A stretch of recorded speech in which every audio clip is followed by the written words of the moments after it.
Hey everybody, Patrick Clark here, Berkshire Hathaway Home Services. Quick update on the Flagstaff MLS, Flagstaff area. Supply is up, demand is down. That's kind of the consensus all the way across all the markets that I cover, kind of really all the way across the country. But sales numbers are consistent. And they're consistent really with kind of the seasonal trends that we've seen. The number of transactions is about the same as it was last year. So all in all, things seem to be doing okay. When I look at last year's transactions comparatively, there was a little bit more transacting going on. And when you have a small market like this, the percentages can kind of skew things. But when we look at the actual number of transactions, it's definitely down, but it's not like 50% down. It's not a huge reduction. What's really kind of curious is the absorption rate. So the absorption rate is simply, if we stopped listing houses today, how many months of inventory would we have left until we ran out?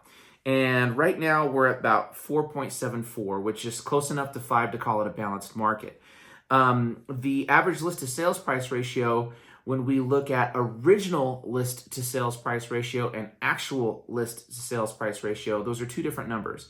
The original list to sales price ratio is usually a broader gap than the actual. And the reason for that is we might have sellers that have really overpriced their home, or maybe they priced right and the market shifted out from under them. We had that happen when they just threw the interest rates up in 2022. But what we're seeing right now is sellers that are pricing at the top of the comp range are sitting on the market longer and selling for less. That's just how it is.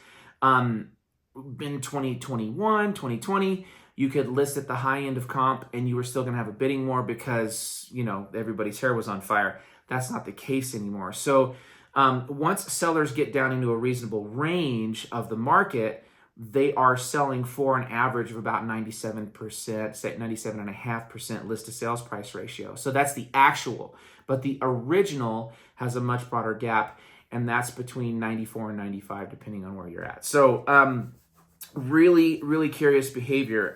Days on market is rising compared to last month, but is still down from this time last year by quite a bit. This time last year, we had a days on market of about 170. That was a peak for us, and now we're floating just over 90, maybe 92, 98 days on market, somewhere in there, okay?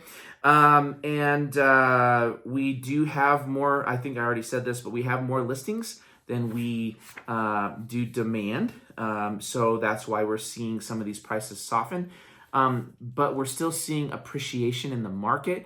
We're just seeing a list to sales price ratio that's changing a little bit. It's a little bit broader. So keep an eye on the market. If you have questions, let me know. Talk to you soon.